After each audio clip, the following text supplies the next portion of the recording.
Hey guys, welcome to No Ordinary Woman Chat Show. I'm your host, Miss Kazmak. Anyway, you know I get real gas, but you know the drill. When you come on the show, what are you supposed to do? You're supposed to call all your people, let them know the show is about to begin because you guys are in for a treat. Not only do we just have a No Ordinary Woman, we've got a woman that is strong. Hey, that's it, strong. Jeez. Mentally, physically, everything strong about she. So, put the kettle on. By the time you brewed up that kettle with the tea, everything else, you know what I mean, then you can come back and find out who we got on the show. See you in a bit. Ciao.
Hey guys, well, as you heard what I said, we've got an amazing woman. She's no ordinary woman. She is a bodybuilder. She is a personal trainer. Anyway, let me not give out too much information, but her name is Andrea Corbett and she is in the studio, yo. Yo, Andrea, what's going on, girl? Welcome to No Ordinary Woman Chat Show. Thank you. It's awesome to have you here. So how you doing? I'm doing great. Thank you very much for inviting me. You're very welcome. How's your new year going so far? So far, so good. Excellent. So, Andrea, who is Andrea Corbett? Because I know viewers may not necessarily know who you are, but what do you do? What do I do? Okay, so first and foremost, I'm a mother to my son. Then I am also a personal trainer. But before I became a personal trainer, I was, or still am, a school teacher, teaching 11 to 18-year-olds. Business studies and computing. Okay. So now I'm not a PE teacher. Oh. That's why I get all the time. But you was a PE teacher. No, I'm not a PE teacher. Business and computing. I'm also an entrepreneur because I'm starting up my own business. Yay! Oh gosh, what else? And you do bodybuilding as well. Oh, wow, yeah, how could I possibly forget about that? Yeah, a bodybuilder. You're just too gifted. That's what it is. It's just too gifted. So, a bodybuilder who's 5th in the world now in World Championships I done in November. So, how do you, I mean, no, listen. You're making me want to tap my weave and all them things. Yes, I have got a weave on. Well, it's not a weave. But anyway, I don't want to give out too much of my information. But yeah, so how do you do everything? I mean, all right, let's just start from the beginning. In terms of the bodybuilding, how did that journey begin? Okay, so I was attending the gym, a leisure centre, shall I say, and one of the PTs there, Mohammed, said, why don't you become a model? I was like, okay. You know. Someone else to see what I can see. But he wasn't actually talking about catwalk model, he was talking about bodybuilding.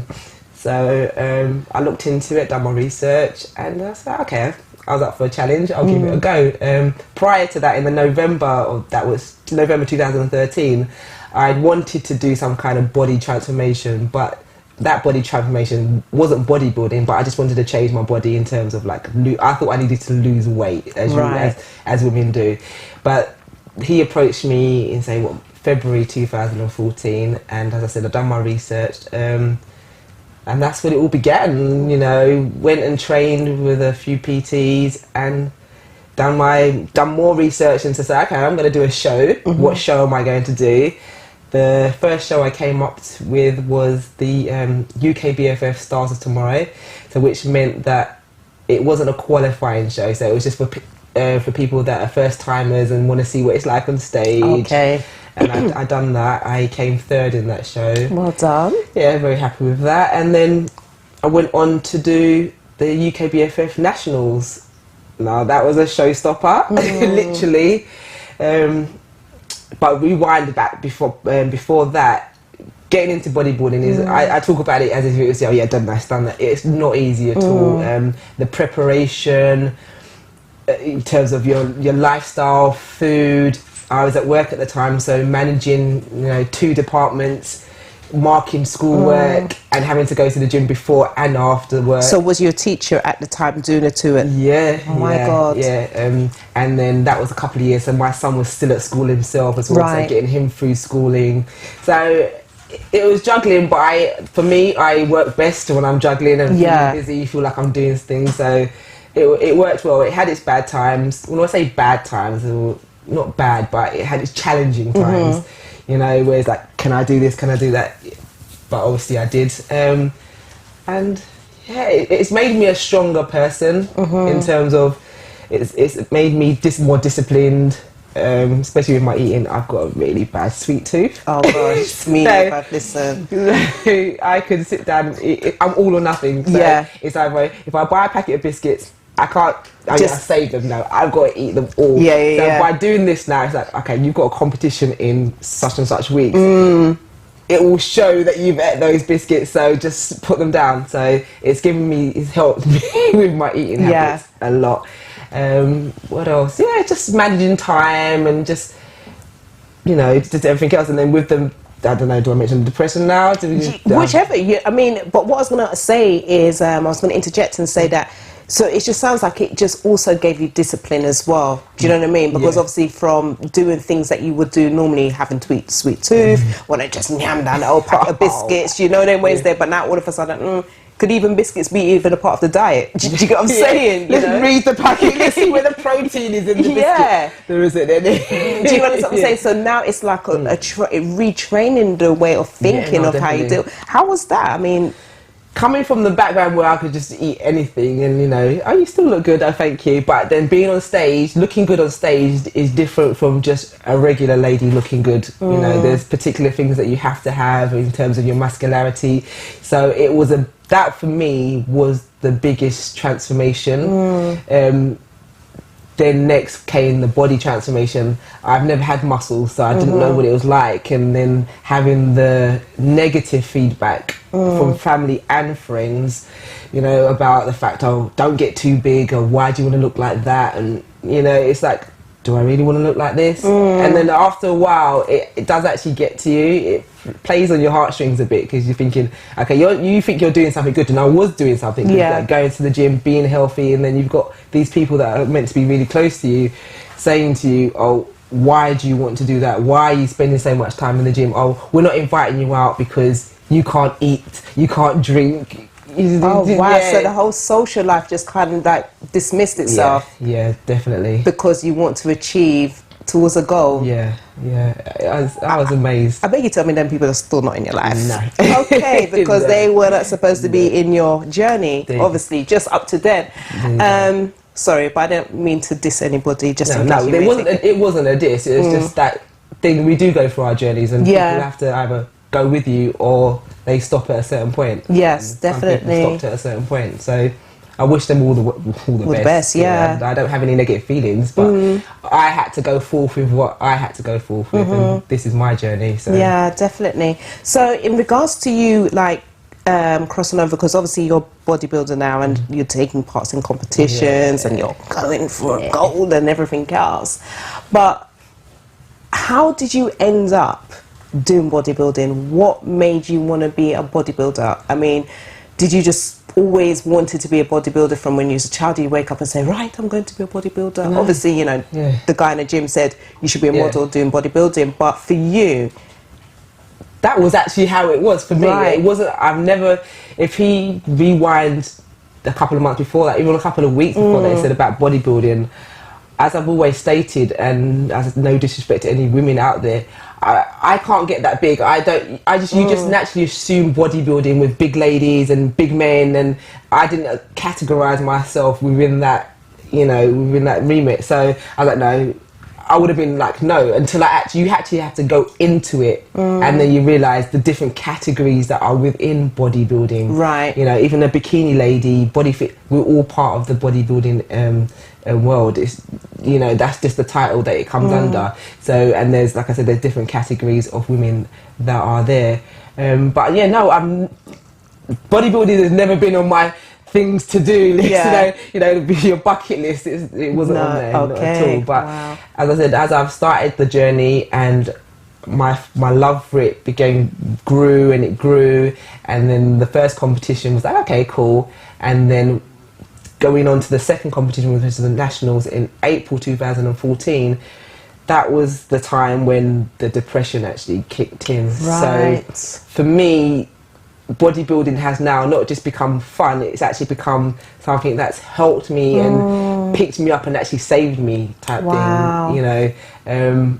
So in February 2014, I was diagnosed with depression and anxiety and had to take time off work. And during that time, the doctors and my head teachers, like, you know, go to the gym, maintain the healthiness, because I didn't realise then, I didn't even know what the word endorphins actually meant until you actually start to feel it and you think, okay, this is what it is all about. The endorphins that are released, the positivity that you feel when you're actually in the gym. And so for me, where I am now with the bodybuilding is more of a mental health recovery, should I say, more than the bodybuilding itself.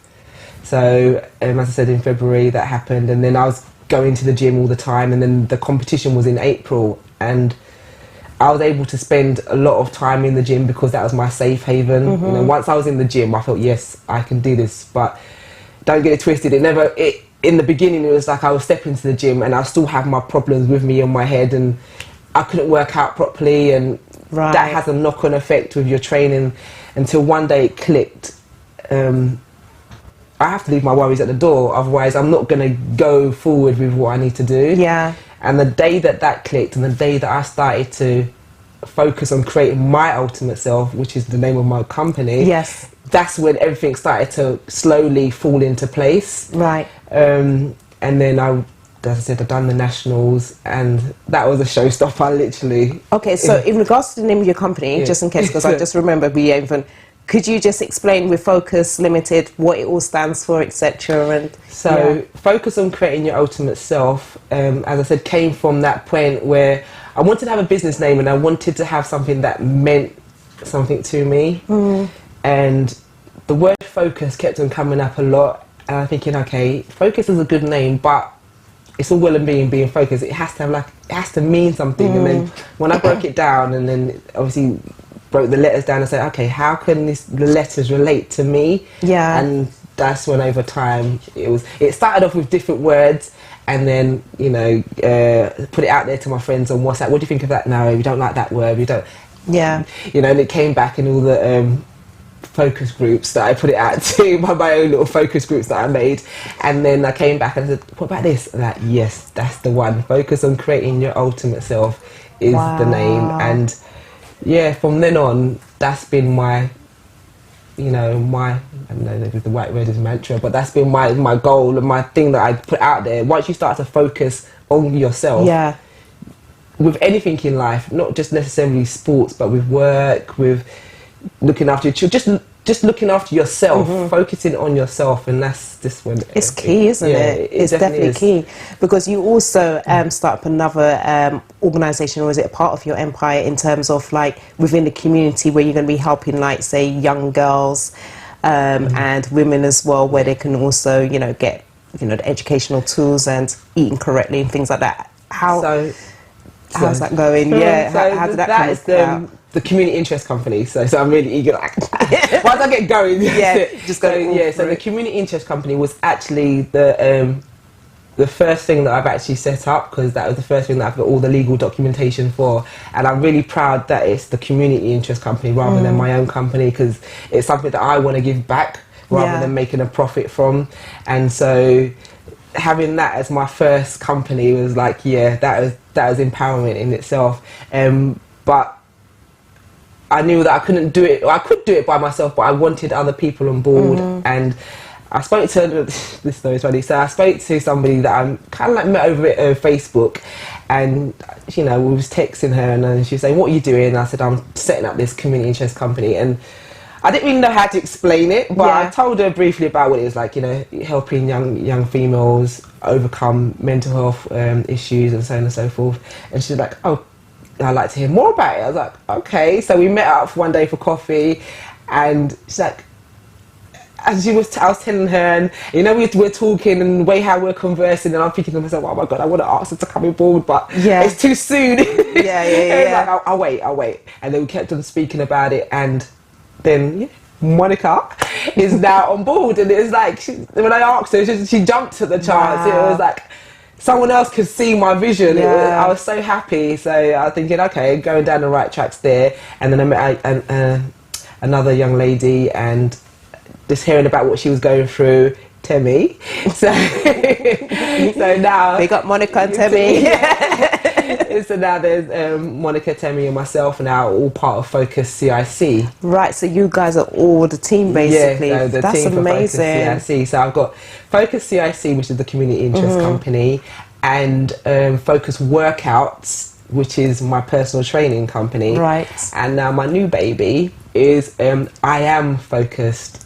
Which is an alternative education program for children that are not in education, employment and training. So wow, you're a real entrepreneur, aren't you? Well, do you know what it is? I'm trying to use my skills that I have already. Yes. So as being a school teacher, I love teaching, and I love just the joy you get back from teaching and seeing the students perform and doing well and happy that they've actually achieved something.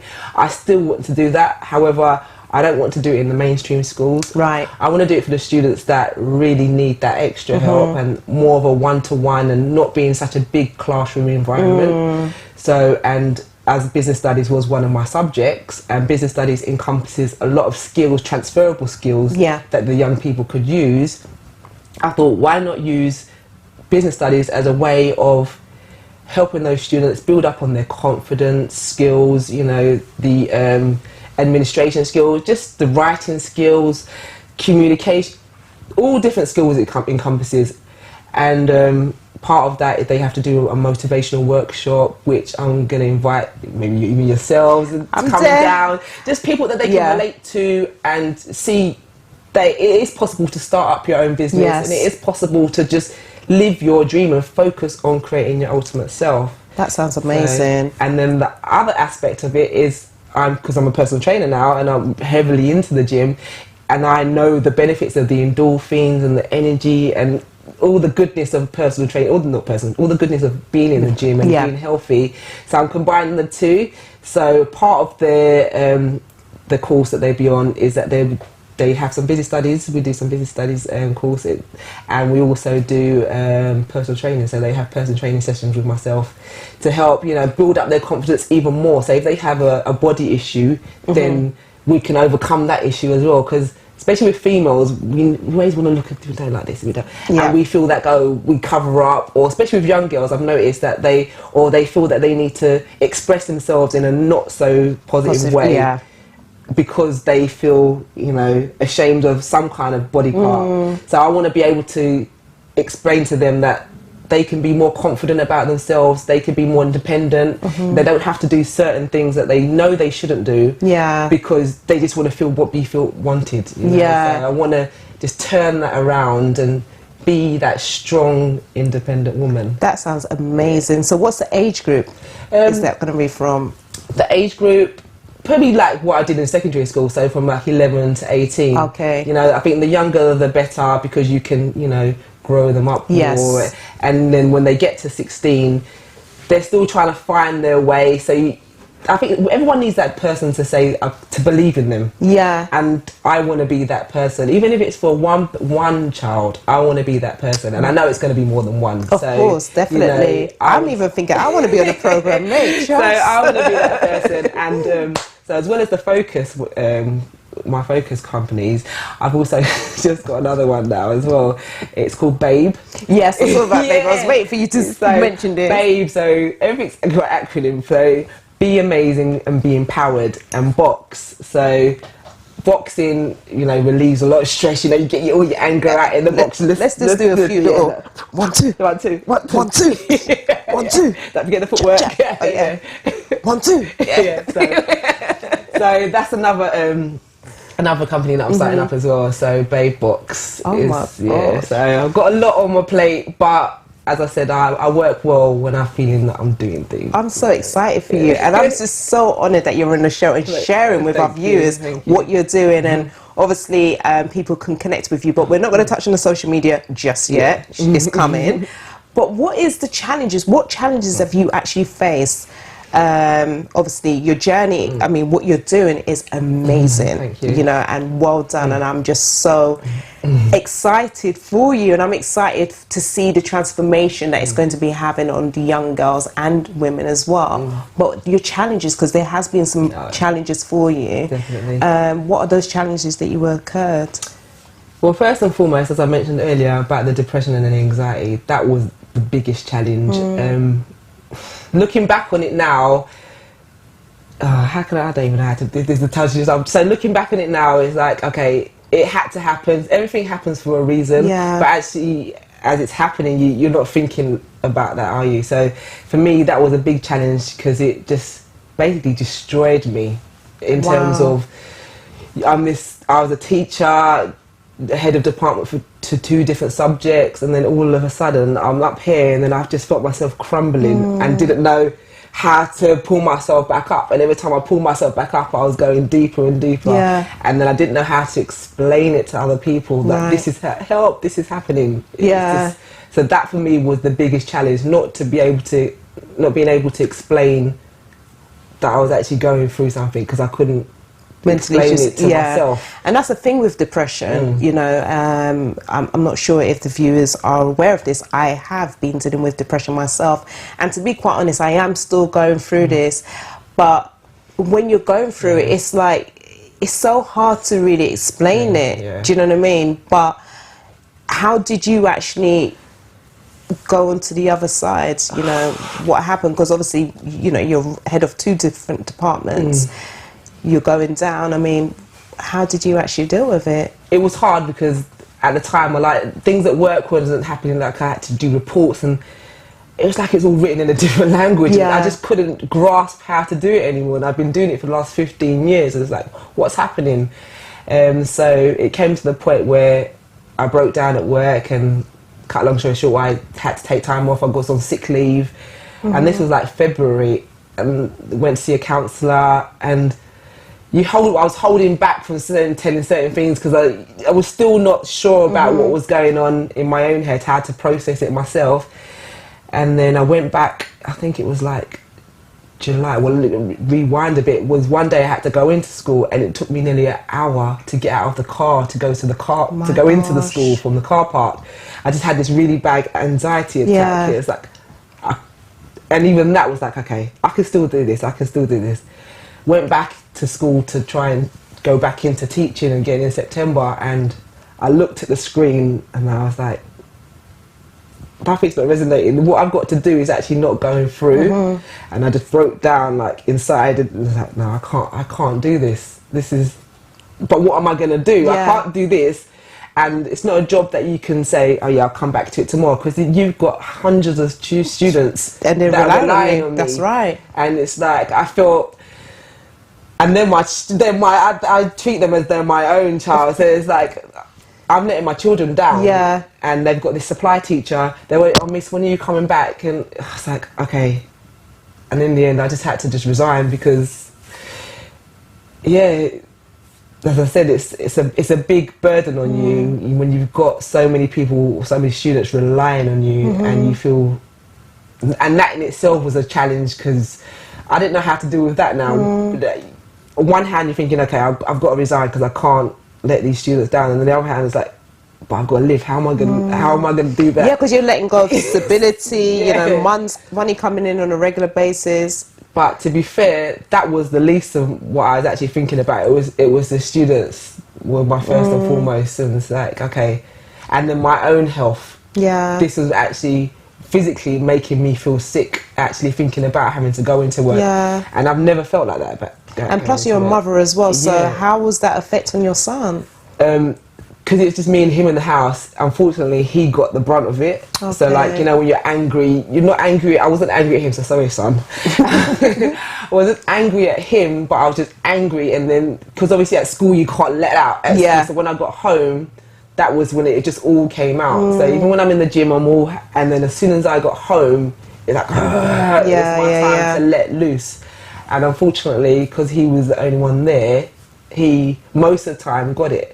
And obviously, looking back, it's not something that you want to do as a mother, but I don't know, I just couldn't help myself. Basically. Yeah. So did you find there was anybody that you could talk to? Because, you know, like with depression, obviously, it's a bit of a taboo kind of thing.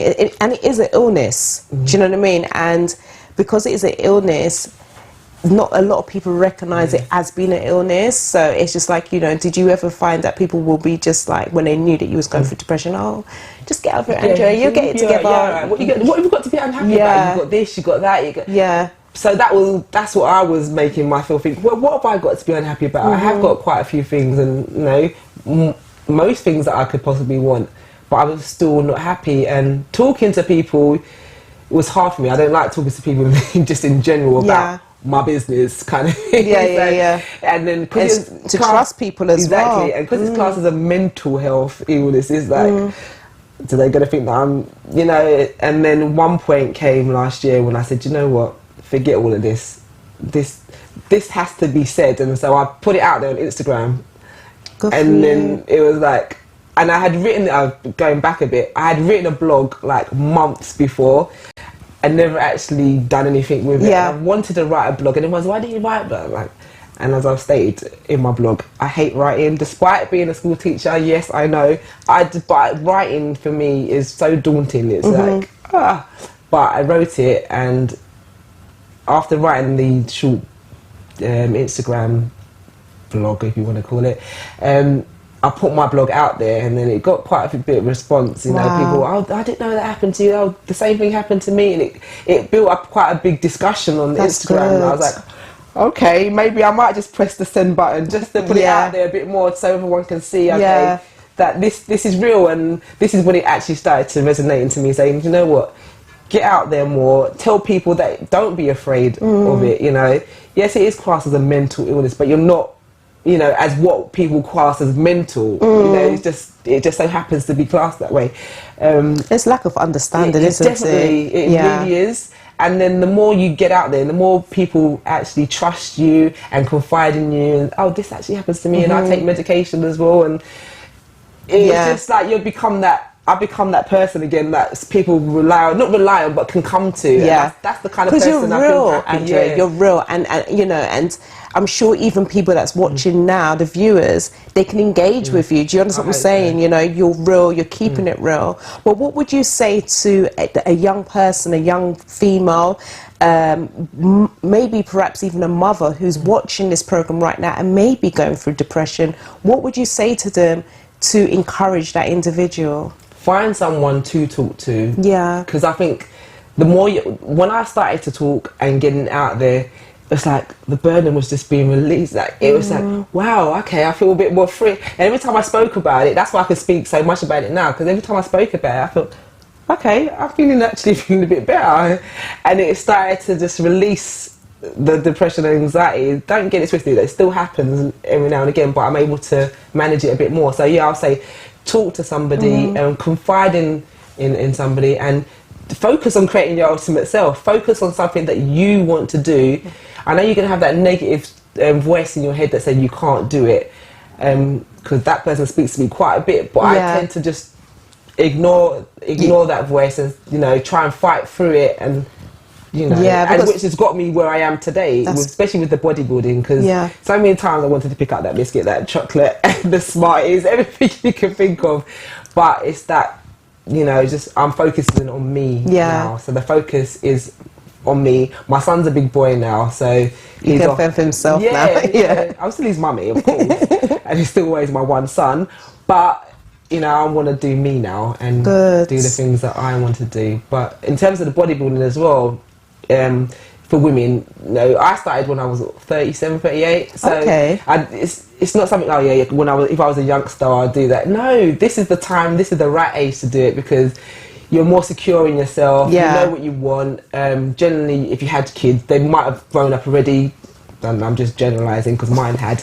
But you know what you want in life at that age, hopefully. Yeah. And you know, you can go get it a bit more. And yeah, I'm enjoying life. I really Good. am. I really That's am. fantastic. Yeah. So, any events? Any events coming up? Upcoming events? Okay, so in April I may do the UK BFF Nationals again, just to, you know, show everybody in the UK that I'm still there. Keep up their appearance, you know. and to retain my title. Of course. But failing that, I'm definitely going to be doing the European Championships, which is going to be held in May. Then following on from that, doing the World Championships again, where I came 5th last year. So the first year I done it, in 2015, I came 9th. Okay. And so 2016, I came. And how many girls was actually contesting in that? 22. That's really So good. the big category. And then the same thing last November, which I came 5th. I wanted to jump in. Whoever, I got to tell this little story. So when they call you out, they call you out in numerical order, and they missed my number. So I was like, okay, no worries. I made it this far. And then they called my number. They said 157. Can you please come? I wanted to jump and scream and everything inside me. I was like, yes. Because when you get first call out, that generally means that you're top 6. Oh wow! So I knew that I was coming back with something. So I was happy about that. That is so cool. That is just so amazing. But one of the things that you said about being a bodybuilder, and at 37, that's when you went into it. I guess what what I'm picking up from you is, and what I'm really enjoying listening to you is that how age is just a number. Do you know what I mean? So it doesn't really matter what age you are. You know, if you've got a passion or you've got an interest and hobby, just go out there and do this. Do you know what I mean? So yeah. Even with the businesses, I look at the older people that have started their business at 40. I'm 40 now. Well, you don't look it, girl. You look good. Yeah. So it's like, you know what? I've got this. Yeah. I've got this. It's all beginning now. This is it now.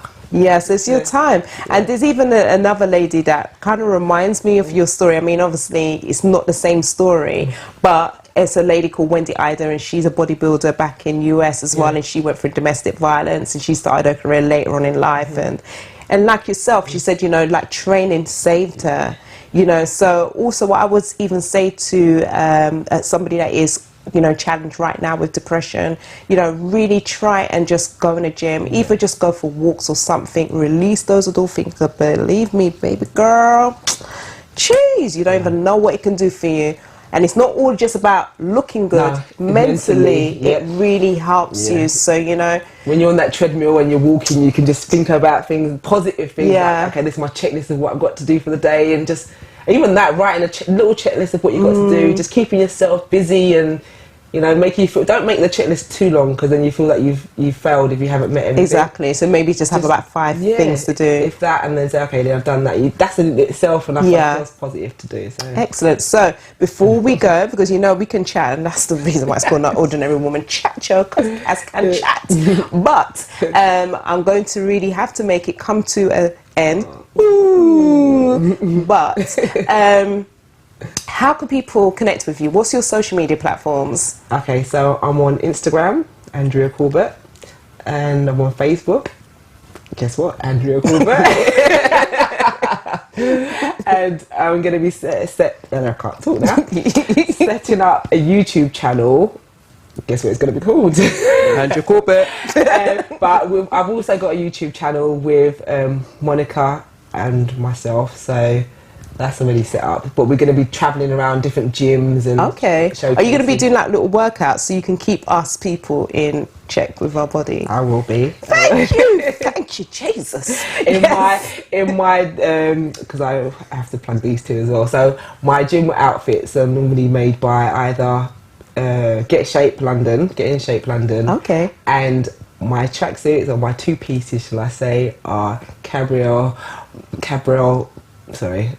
Mercer London. So he Oh, so makes bespoke clothing for me as well. Yeah, so I got my 2 guys on hand that always make me look good. Check you out. Listen, can they hook a sister up? Yeah.